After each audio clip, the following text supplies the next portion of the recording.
Hello दोस्तों, स्वागत है आपका हमारे YouTube channel study with SK classes में। देखिए दोस्तों, हम लोग भारतीय संविधान के भाग 3 जो कि आपका मौलिक अधिकार है उससे रिलेटेड कुछ इंपॉर्टेंट क्वेश्चन के बारे में डिस्कस कर रहे हैं। तो देखिए दोस्तों, ये सीरीज जो है आपका तीसरा सेट होगा, ये क्वेश्चन सेट। देखिए दोस्तों, आप लोगों को हमने भाग 3 तक सभी अनुच्छेद, जितने भी अनुच्छेद आपको भाग 3 तक दिए गए हैं, भाग 3 तक कुल आपको 35 अनुच्छेद दिए गए हैं, सभी के बारे में हम लोग डिटेल में पढ़ चुके हैं। तो आप उसको शायद देख लिए होंगे हमारी सारी वीडियो को। और अगर आपने उन वीडियो को नहीं देखा हो तो प्लीज़ हमारे चैनल को सब्सक्राइब करिएगा। और दोस्तों, प्लेलिस्ट में जाके आप एक भारतीय संविधान के नाम से प्लेलिस्ट बनी है, उसमें देख सकते हैं। और इस वीडियो के डिस्क्रिप्शन बॉक्स में भी उसका लिंक आपको प्रोवाइड कर दिया जाएगा, तो आप वहाँ से भी देख सकते हैं। देखिए दोस्तों, पहला क्वेश्चन हम लेते हैं।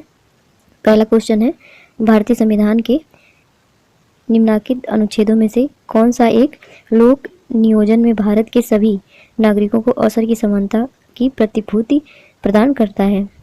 तो आपको ये बताना है कि अवसर की समानता भारतीय संविधान के किस अनुच्छेद में दिया गया है। तो सीधा सा की पॉइंट पकड़िए, अवसर की समानता भारतीय नागरिकों को भारतीय संविधान के किस अनुच्छेद में दिया गया है। तो देखिए, 4 ऑप्शन दिए हैं। पहला दिया है अनुच्छेद 15, दूसरा दिया है अनुच्छेद 16 का सब क्लास 1 और सब क्लास 2, और तीसरा दिया अनुच्छेद 16 का सब क्लास 3, और चौथा दिया है अनुच्छेद 16 का सब क्लास 3, 4 और 5।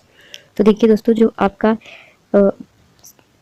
भारत के जो सभी नागरिक हैं उनको जो अवसर की समानता दिया गया है लोक नियोजन में, ये जो है आपका अनुच्छेद 16 के सब क्लास 1 और 2 में दिया गया है, इसका वर्णन है। तो ऑप्शन नंबर बी आपका सही हो जाएगा। नेक्स्ट क्वेश्चन देखते हैं। देखिए, इसमें आपसे क्या पूछा जा रहा है। भारत में रहने वाले ब्रिटिश नागरिक दावा नहीं कर सकते, किस बात का दावा नहीं कर सकते ब्रिटिश नागरिक जो भारत में रहते हैं? तो देखिए, पहला दिया है व्यापार और व्यवसाय की स्वतंत्रता के अधिकार का, दूसरा दिया है विधि के समक्ष समानता के अधिकार का, और तीसरा दिया है जीवन और व्यक्तिगत स्वतंत्रता की सुरक्षा के अधिकार का, और चौथा दिया है धर्म की स्वतंत्रता के अधिकार का। देखिए दोस्तों, जब भारतीय संविधान बना था उस टाइम भारत वही आज़ाद हुआ था, तो उस टाइम भारत में ब्रिटिश नागरिक मतलब ब्रिटिश लोग भी यहाँ पे रहते थे, भारत में निवास करते थे। तो उन लोगों को भी कुछ स्वतंत्रताएं दी गई थी, लेकिन कुछ नहीं दी गई थी। तो वो कौन सी स्वतंत्रताएं थी जो नहीं दी गई थी ब्रिटिश नागरिक को, उसी को आपको बताना है। तो देखिए, 4 ऑप्शनों में से कौन सा सही होगा इस क्वेश्चन के लिए, आप लोग जल्दी से बताइए।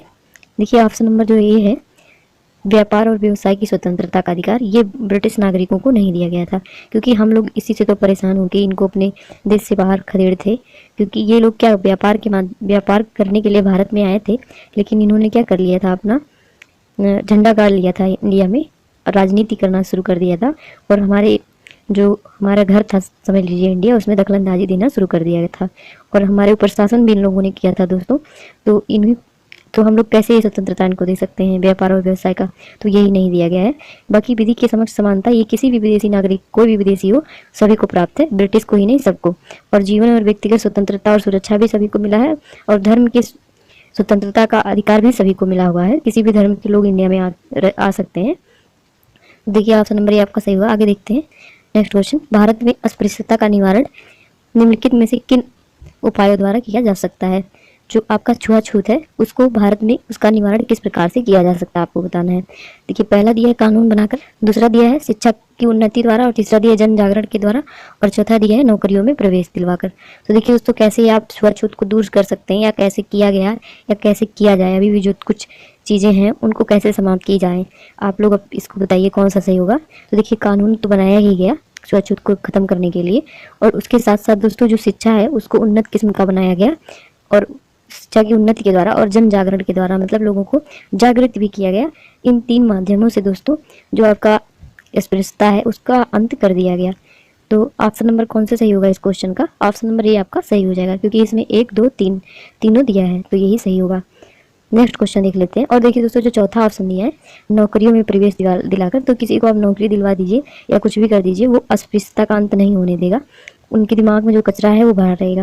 वो कैसे जा सकता है? केवल शिक्षा के द्वारा। और दोस्तों, अगर सीधे नहीं लोग मान रहे तो कानून बनाया जाएगा उसके लिए, और जन जागरण भी किया जाएगा। कुछ लोग जागृत नहीं होते, उसकी वजह से भी उनके साथ अस्पृश्यता या मतलब छुआछूत किया जाता है। तो ये 3 कारण सही है। नेक्स्ट क्वेश्चन देखते हैं। मौलिक अधिकारों के अंतर्गत कौन सा अनुच्छेद बच्चों के शोषण से संबंधित है? तो देखिए, 4 ऑप्शन दिए हैं। पहला दिया है आपका अनुच्छेद 17, दूसरा दिया है अनुच्छेद 18, तीसरा दिया अनुच्छेद 23, और चौथा दिया अनुच्छेद 24। तो जो बच्चों के शोषण के मतलब बच्चों का जो शोषण होता है उससे निवारण के लिए कौन सा अनुच्छेद बात करता है? अनुच्छेद 24 के अंतर्गत शोषण के विरुद्ध अधिकार दिया गया है। तो ऑप्शन नंबर डी आपका सही हो जाएगा। 23 और 24 दोनों जो है शोषण के विरुद्ध अधिकार मतलब शोषण के विरुद्ध अधिकार प्रदान करवाते हैं। तो ये जो है सभी व्यक्तियों के लिए किसी का भी किसी जाति, किसी समूह, किसी वर्ग या किसी लिंग के आधार पर किसी प्रकार से शोषण नहीं किया जाएगा, ये 23 के तहत। और दोस्तों ये जो है आपका ये बच्चों को केवल शोषण मतलब उनके शोषण के विरुद्ध अधिकार प्रदान करता है अनुच्छेद 24। नेक्स्ट क्वेश्चन देखते हैं। मौलिक अधिकार कभी भी निलंबित नहीं किया जा सकता, पहला ऑप्शन दिया है। दूसरा दिया है प्रधानमंत्री के निर्देशों से निलंबित हो सकता है। तीसरा दिया राष्ट्रपति की शिक्षा पर निलंबित हो सकता है। और चौथा दिया आपातकालीन स्थिति में निलंबित हो सकता है। तो जो भारत नागरिकों को जो मौलिक अधिकार प्राप्त है ये आपातकाल की स्थिति में निलंबित हो सकता है। केवल 2 अनुच्छेद को छोड़ के दोस्तों जो प्राण एवं दैहिक स्वतंत्रता है वो कभी समाप्त नहीं होती है, तो बाकी और सभी निलंबित हो सकते हैं। तो अनुच्छेद आपका ऑप्शन आपका कौन सा सही हो जाएगा? ऑप्शन नंबर आपका डी सही हो जाएगा इस क्वेश्चन का। नेक्स्ट क्वेश्चन देख लेते हैं। भारतीय संविधान में किस अनुच्छेद के अंतर्गत नागरिकों को मौलिक अधिकार प्रदान किए गए हैं? तो देखिए ये दोस्तों काफ़ी इंपॉर्टेंट क्वेश्चन और काफ़ी इजी है। इसको हमने कल आपसे कहा था कि आप कमेंट के माध्यम से बताइएगा, लेकिन किसी ने आंसर नहीं किया था दोस्तों, तो हम इसका आंसर बता देते हैं। देखिए जो मौलिक अधिकार दिया गया है भारतीय संविधान में ये आपका अनुच्छेद 12 से 35 तक इसका वर्णन किया गया। तो ऑप्शन नंबर बी आपका सही हो जाएगा। नेक्स्ट क्वेश्चन देखते हैं। देखिए इसमें क्या पूछा जा रहा है, निम्नलिखित में से कौन से अधिकार भारतीय संविधान के अनुच्छेद 32 के अंतर्गत प्रत्यावर्तित किए जा सकते हैं? मतलब कौन सा अधिकार अनुच्छेद 32 के अंतर्गत दिया गया है, सीधा सा क्वेश्चन ये पूछा गया आपसे। तो देखिए पहला दिया है संवैधानिक अधिकार, दूसरा दिया मौलिक अधिकार, तीसरा दिया है संविधिक अधिकार और चौथा दिया उपरोक्त सभी। तो जो आपका संवैधानिक अधिकार है या संवैधानिक उपचारों का अधिकार भी कहा जाता है इसको, तो ये अनुच्छेद 32 के तहत वर्णित किया गया। तो ऑप्शन नंबर ये आपका सही हो जाएगा। नेक्स्ट क्वेश्चन देख लेते हैं। मद्रास राज्य बनाम चंपाकम दोराय राजन 1951 के मुद्दे में भारतीय सर्वोच्च न्यायालय के निर्णय के परिणाम स्वरूप निम्नलिखित में से किन मौलिक अधिकारों को संशोधित किया गया? देखिए एक मौलिक अधिकार का संशोधन हुआ था 1951 ईस्वी में, और किस मामले में? तो मद्रास राज्य बनाम चंपाकम दोराय राजन के मामले में। तो कौन सा था वो? देखिए पहला दिया विधि के समान समानता का अधिकार, दूसरा दिया भेदभाव के विरुद्ध अधिकार, तीसरा दिया अस्पृश्यता के विरुद्ध अधिकार और चौथा दिया है विचार एवं अभिव्यक्ति की स्वतंत्रता का अधिकार। तो कौन सा सही था इस क्वेश्चन का आंसर? जो भेदभाव के विरुद्ध अधिकार है इसका जो है संशोधन किया गया था 1951 में। तो ऑप्शन नंबर बी आपका सही हो जाएगा। नेक्स्ट क्वेश्चन देख लेते हैं। भारतीय संविधान के निम्नलिखित अनुच्छेदों में से कौन सा विधायन सत्ता का पूर्ण नियंत्रण लगाता है? जो विधायन सत्ता है उस पर पूर्ण नियंत्रण कौन सा अनुच्छेद लगाता है? तो देखिए 4 ऑप्शन दिए हैं। पहला दिया अनुच्छेद 14, दूसरा दिया अनुच्छेद 15, तीसरा दिया अनुच्छेद 16 और चौथा दिया अनुच्छेद 17। तो इसमें से कौन सा ऑप्शन सही होगा, जल्दी से बताइए। देखिए ऑप्शन नंबर ए आपका सही हो जाएगा। जो अनुच्छेद 14 है ये विधायन सत्ता पर पूर्ण नियंत्रण लगाता है। नेक्स्ट क्वेश्चन देखते हैं। संविधान के किस अनुच्छेद द्वारा सिखों द्वारा कृपाण धारण करना धार्मिक स्वतंत्रता का माना गया है? तो देखिए जो आपकी धार्मिक स्वतंत्रता है ये अनुच्छेद 25 के अंतर्गत आपको वर्णित की गई है। तो देखिए जो हिंदू शब्द है उसका वर्णन भी अनुच्छेद 25 में है, और बाकी जो सिख हैं ये कृपाण धारण कर सकते हैं इसका भी उल्लेख अनुच्छेद 25 में किया गया है। तो ऑप्शन नंबर बी आपका सही हो जाएगा। नेक्स्ट क्वेश्चन देखते हैं। जब सर्वोच्च न्यायालय किसी व्यक्ति अथवा संस्था को उसके दायित्व के निर्वहन हेतु लेख जारी करता है तो उसे क्या कहते हैं? देखिए 4 ऑप्शन दिए हैं। पहला दिया है उत्प्रेषण लेख, दूसरा दिया परमादेश, तीसरा दिया है अधिकार परीक्षा और चौथा दिया है बंदी प्रत्यक्षीकरण। देखिए आपसे क्या पूछा जा रहा है, जब सर्वोच्च न्यायालय किसी व्यक्ति अथवा संस्था को उसके दायित्व के निर्वहन हेतु लेख जारी करता है तो इसको क्या कहते हैं?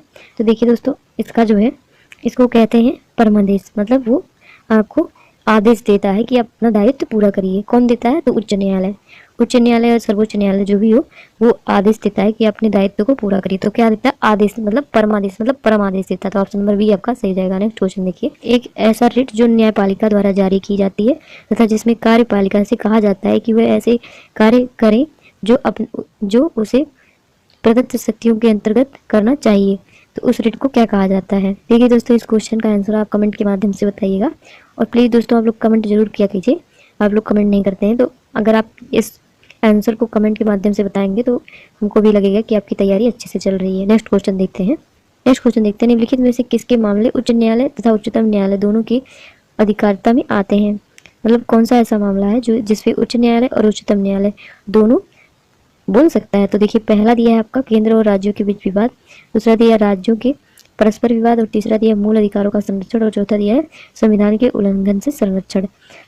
तो देखिए जो आपका मूल अधिकार है, इससे संरक्षण इसको प्रदान करने के लिए जो उच्च न्यायालय है और उच्चतम न्यायालय है, दोनों इस पे बोल सकते हैं। तो ऑप्शन नंबर आपका कौन सा सही हो जाएगा? सी। नेक्स्ट क्वेश्चन देखते हैं, लिखित में से कौन सा एक याचिका अधीनस्थ न्यायालयों और कार्यपालिकाओं का परीक्षण करती है? तो देखिए 4 ऑप्शन दिए हैं। पहला दिया अधिकार परीक्षा, दूसरा दिया है परमादेश, तीसरा दिया है उत्प्रेषण और चौथा दिया है बंदी प्रत्यक्षीकरण। तो इसमें से कौन सा है जो अधीनस्थ न्यायालयों को की कार्य पद्धति का परीक्षण कर सकता है? तो देखिए इसका आंसर कौन सा सही हुआ, बताइए जल्दी से। देखिए इसका ऑप्शन नंबर जो सी है उत्प्रेषण, ये सही हो जाएगा, उत्प्रेषण। नेक्स्ट क्वेश्चन देखते हैं, एक उच्च अधिकार प्राप्त न्यायालय द्वारा प्रेषण रिट जारी की जाती है। जो एक उच्च अधिकार प्राप्त न्यायालय है उसके द्वारा जो प्रेषण रिट है उसको जारी की जाती है, किस लिए? देखिए पहला दिया है एक अधीनस्थ न्यायालय को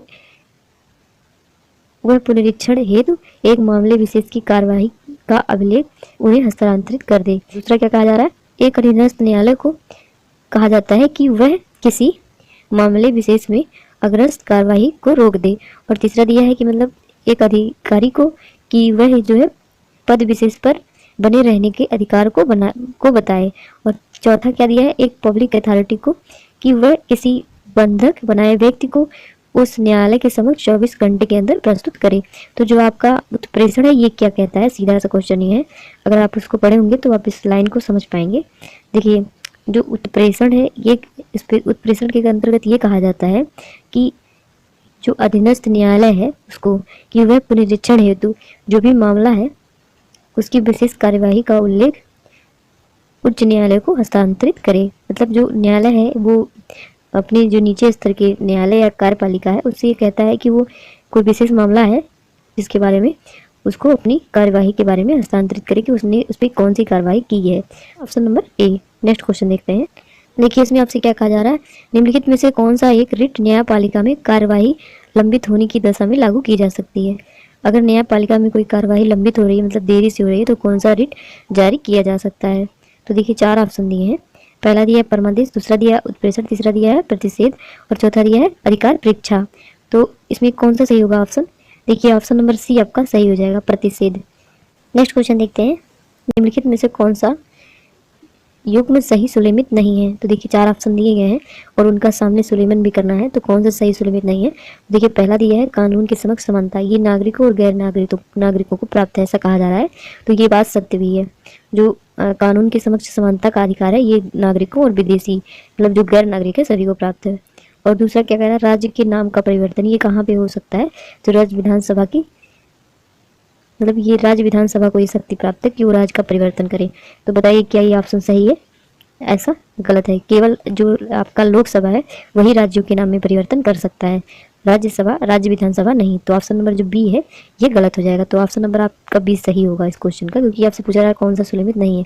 बाकी देखिए नए राज्य का जो निर्माण है उसकी भी शक्ति संसद को प्राप्त है और ये भी शक्ति संसद के पास ही है।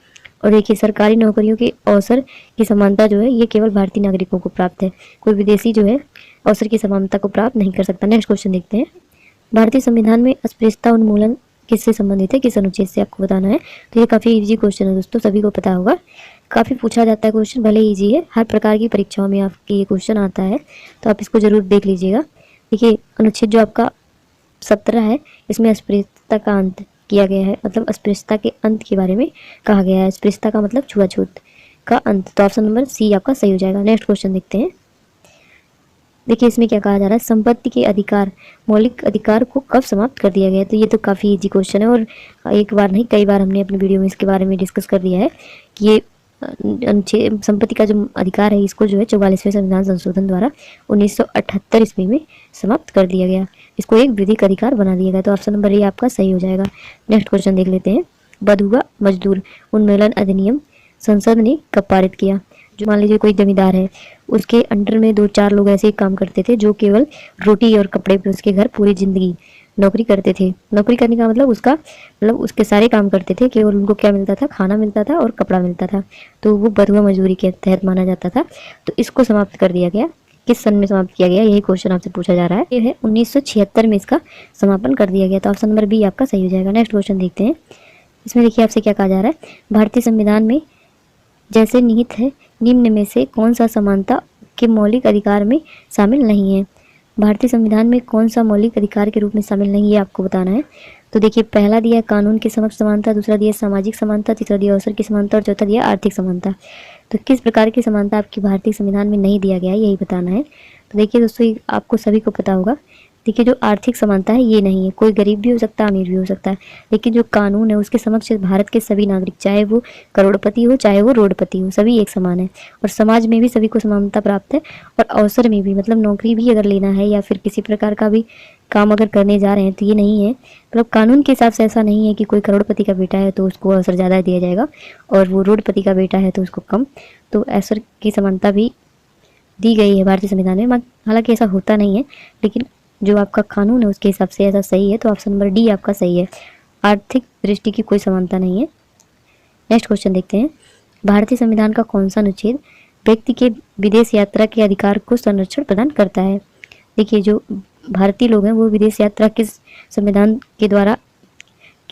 के किस अनुच्छेद के द्वारा संरक्षण प्राप्त किए हुए हैं। देखिए, चार ऑप्शन है, पहला अनुच्छेद 14, दूसरा अनुच्छेद 19, तीसरा अनुच्छेद 21 और चौथा इसमें से कोई नहीं। तो देखिए, जो आपको विदेश यात्रा करने का जो अधिकार मिला है ये आपको अनुच्छेद 21 के तहत दिया गया है। देखिए दोस्तों, अनुच्छेद 21 काफ़ी विस्तृत अनुच्छेद है, इसके तहत काफ़ी प्रकार की स्वतंत्रताएं दी गई हैं।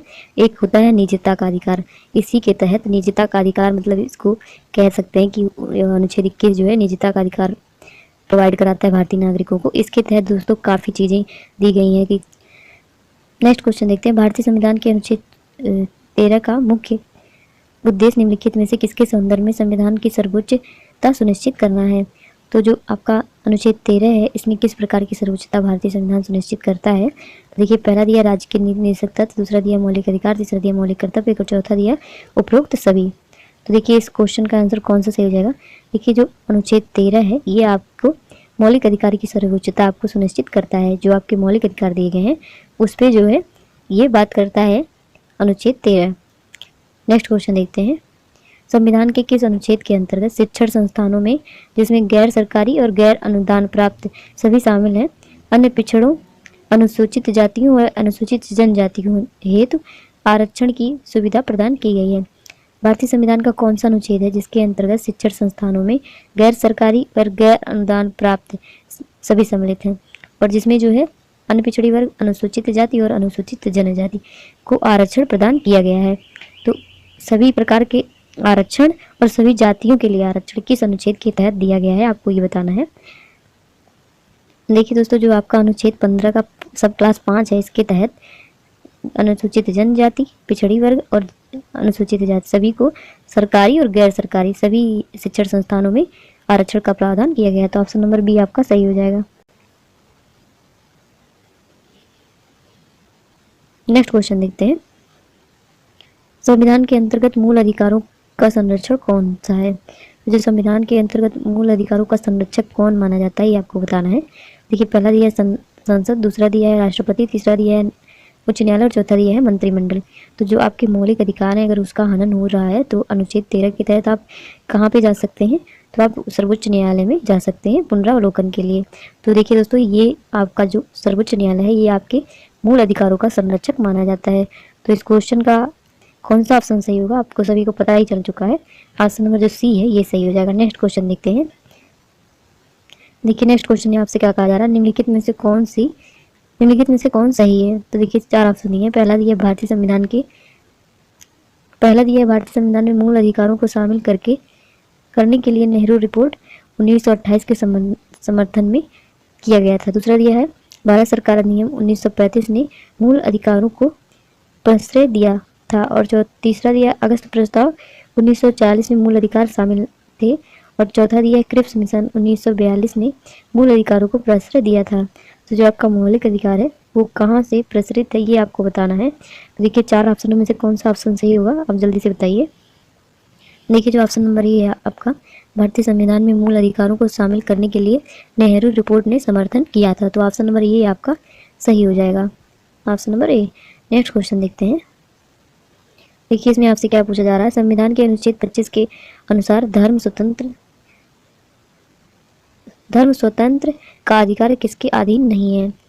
तो पहला दिया है सार्वजनिक व्यवस्था, दूसरा दिया है स्वास्थ्य, तीसरा दिया है सदाचार और चौथा दिया मानववाद। तो जो अनुच्छेद 25 है उसमें जो धर्म की स्वतंत्रता दी गई है वो किसके अधीन नहीं आती है, ये आपको बताना है। तो देखिए इस क्वेश्चन का कौन सा ऑप्शन सही हो जाएगा। देखिए दोस्तों ये जो है मानववाद के अंतर्गत इसके अधीन नहीं आता है। नेक्स्ट क्वेश्चन देखते हैं। भारत के संविधान के अनुसार निम्नलिखित में से कौन सा देश के शासन के लिए आधारभूत है। तो देश का जो शासन है उसके लिए कौन सा आधारभूत है भारतीय संविधान के अनुसार, ये आपको बताना है। तो देखिए पहला ऑप्शन दिया है मूल अधिकार, दूसरा दिया है मूल कर्तव्य, तीसरा दिया है राज्य के नीति निदेशक तत्व और चौथा दिया है मूल अधिकार तथा मूल कर्तव्य। तो कौन सा ऑप्शन सही होगा इस क्वेश्चन के लिए। ऑप्शन नंबर जो आपका सी है ये सही हो जाएगा। राज्य के नीति निदेशक तत्व जो है ये देश के शासन का आधारभूत स्ट्रक्चर माना जाता है। तो ऑप्शन नंबर सी आपका सही हो जाएगा। नेक्स्ट क्वेश्चन देखते हैं। नेक्स्ट क्वेश्चन में आपसे क्या कहा जा रहा है। देखिए कथन और कारण दिया है। पहले कथन दिया है, क्या कहा जा रहा है। महिलाएं, दलित, निर्धन एवं अल्पसंख्यक समूह भारत में लोकतंत्र के सबसे बड़े दावेदार हैं। और कारण इसका क्या दिया है, भारत में लोकतंत्र अधिक आत्मसम्मान की कामना का वाहक बनकर उभरा है। तो कथन और कारण देखिए क्या सही है क्या गलत है आपको बताना है। तो देखिए जो आपका कथन और कारण दोनों सत्य है और कारण जो है कथन का एक समान स्पष्टीकरण है। जो महिलाएं हैं दोस्तों और दलित वर्ग है, निर्धन है, सभी जो है अल्पसंख्यक समूह में भारत के लोकतंत्र में सबसे बड़े दावेदार हैं। मतलब सभी को क्या है, सभी को आरक्षण दिया गया है। जो दलित वर्ग है, निर्धन है या अल्पसंख्यक समूह है या फिर महिलाएं हैं, सभी को क्या किया गया, आरक्षण दिया गया है। और इसी का एक कारण कहा गया है कि क्योंकि ये आत्मसम्मान के कामना का वाहक बनकर उभरा है, इसी कारण से भारत का लोकतंत्र। तो ऑप्शन नंबर ये आपका सही हो जाएगा। नेक्स्ट क्वेश्चन देखते हैं। देखिए इसमें क्या कहा जा रहा है, निम्नलिखित में से कौन सा एक मानव अधिकार भारत के अंतर्गत मौलिक अधिकार भी है। कौन सा है, देखिए पहला दिया है सूचना का अधिकार, दूसरा दिया है काम का अधिकार, तीसरा दिया शिक्षा का अधिकार और चौथा दिया है मकान का अधिकार। तो आपका कौन सा मौलिक अधिकार के अंतर्गत आने लगा है ये बताना है। तो देखिए जो 71 नंबर क्वेश्चन है इसका जो शिक्षा का अधिकार है ये आपका मौलिक अधिकार माना गया है। देखिए दोस्तों सूचना का अधिकार भी मौलिक अधिकार के अंतर्गत आ गया है और आपका जो काम का अधिकार है ये नहीं आया है और बाकी मकान का अधिकार नहीं आया है। लेकिन जो आपका शिक्षा का अधिकार है ये मूल अधिकार के अंतर्गत पहले से ही था, तो ये आपका सही हो जाएगा। Option number C. Next question देखते हैं। गणतंत्री अवधारणा से संबंधित निम्नलिखित में से कौन सा एक नहीं है। देखिए 4 ऑप्शन दिए हैं। पहला दिया एक राज्य जिसमें जनता सर्वोच्च हो, दूसरा दिया सर्वोच्च शक्ति निर्वाचित प्रधान में निहित हो, तीसरा दिया सर्वोच्च शक्ति एक राजा के समान एक ही व्यक्ति में निहित हो और चौथा दिया एक ऐसा सरकार जो जनता द्वारा निर्वाचित प्रतिनिधियों की हो। गणतंत्र है, गणतंत्र की जो अवधारणा है वो इसकी परिभाषा कौन सी नहीं है ये आपको बताना है। तो देखिए गणतंत्र की परिभाषा के तहत क्या नहीं आता है, जो ये दिया है सर्वोच्च शक्ति एक व्यक्ति या राजा में निहित हो, ये चीज़ नहीं आता है। ये जो है आपका राजतंत्र के तहत आ जाता है। बाकी जो पहला ऑप्शन दिया है, दूसरा और चौथा ये सभी सही है। मतलब ये सभी गणतंत्र शब्द की जो परिभाषा है उसके अंतर्गत ये आते हैं। नेक्स्ट क्वेश्चन देखते हैं।